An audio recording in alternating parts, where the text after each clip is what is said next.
আপনারা দেখছেন nation king সমাচার। আর এই মুহূর্তে আমি হাওড়া লিলুয়াতে আছি। আপনি কি ই রিক্সা চালান? যদি আপনি ই রিক্সা চালান তাহলে সাবধান, 31 তারিখে পরে আপনি আর আপনার ই রিক্সা নিয়ে রাস্তায় উঠতে পারবেন না, যেহেতু আপনার নম্বর নেই। আপনাকে রেজিস্ট্রেশন করে নিতে হবে 31 তারিখের মধ্যে, কিন্তু তারা পরে আপনারা রাস্তায় আর উঠতে পারবেন না। পুলিশ আপনার গাড়ি ধরলেই ভেঙে দেবে, চুরি দেবে, ধরে অ্যারেস্ট করে নেবে। কেন 9 অক্টোবরে ট্রান্সপোর্ট মিনিস্টার একটা অর্ডার পাস করে, আর তার মধ্যে ওই নোটিফিকেশনের মধ্যে পরিষ্কারভাবে বলা রয়েছে যাদের ই রিক্সা আছে তাদের রেজিস্ট্রেশন করতে হবে, আর যাদের টোটো আছে তারা টিটিএর মধ্যে অ্যাপ্লিকেশন করতে পারে। কিন্তু অনেক জায়গায় দেখা যাচ্ছে ওয়েস্ট বেঙ্গলের মধ্যে কোনো রকমে রেজিস্ট্রেশন হচ্ছে না, বা টিটিএর মধ্যে রেজিস্ট্রেশন লোক করছে না।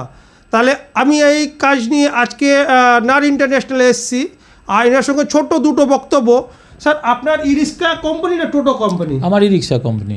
তাহলে তো আপনার নিশ্চয়ই আই কার্ড অ্যাপ্রুভাল হবে। আমার আই কার্ড অ্যাপ্রুভড আছে, আমি বলুন আমি সার্টিফিকেট দেখিয়ে দিচ্ছি। আচ্ছা, যদি আপনার থেকে 2 মাস আগে কেউ গাড়ি কিনে নিয়ে গেছিল, তার গাড়ি কি আপনি রেজিস্ট্রেশন করছেন? হ্যাঁ, নিশ্চয়ই করছি। দেখুন, রেজিস্ট্রেশন করে যার যে নম্বর আছে, এখনও আপনাকে এক্সাম্পল দিচ্ছি, অনেক নম্বর দিয়ে দিয়েছি।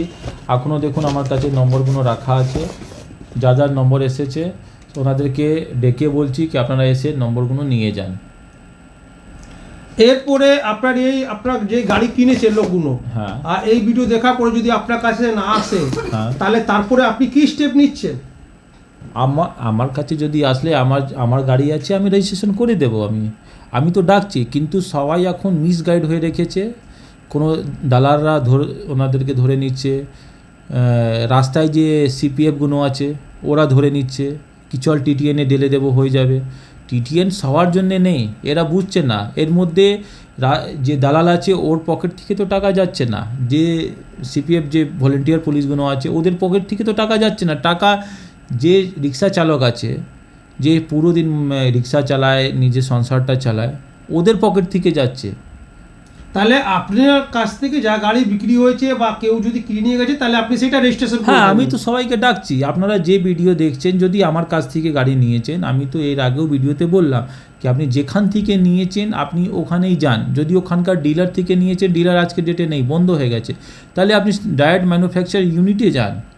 এখন আপনাকে ইন্স্যুরেন্স জন্য ছাড় দিচ্ছে, সব থেকে বড় টাকা ইন্স্যুরেন্স মধ্যে লাগছিল, সেই ইন্স্যুরেন্সের এখন ছাড় দিচ্ছে 6 মাসের জন্যে, কি আপনি 6 মাসের মধ্যে টাকা জোগাড় করে ইন্স্যুরেন্সটা করে নেবেন, কিন্তু ওটা করতে হবে। তাহলে ভাবুন, আপনাকে গভর্নমেন্ট এতটুকু বেনিফিট দিচ্ছে যে আপনার গাড়ি রেজিস্ট্রেশন করার মতন আপনার ইন্স্যুরেন্সও ছাড় আছে 6 মাস জন্যে, কিন্তু এই রেজিস্ট্রেশন করে নেওয়ার পরে 6 মাসের মধ্যে আপনাদেরকে ইন্স্যুরেন্স করে নিতে হবে। যেহেতু ইন্স্যুরেন্স না থাকাকালীন গাড়িতে যদি কোনো রকমের একটা অ্যাক্সিডেন্ট হয় বা বড় একটা দুর্ঘটনা হয়ে গেল, তাহলে ওই ইন্স্যুরেন্সের টাকা পাওয়া যাবে না। কিন্তু আপনি রেজিস্ট্রেশন করে নেওয়ার পরে 6 মাসের মধ্যে আপনি ইন্স্যুরেন্স করে নিতে পারবেন, তার জন্য গভর্নমেন্ট আপনাকে ছাড় দিচ্ছে।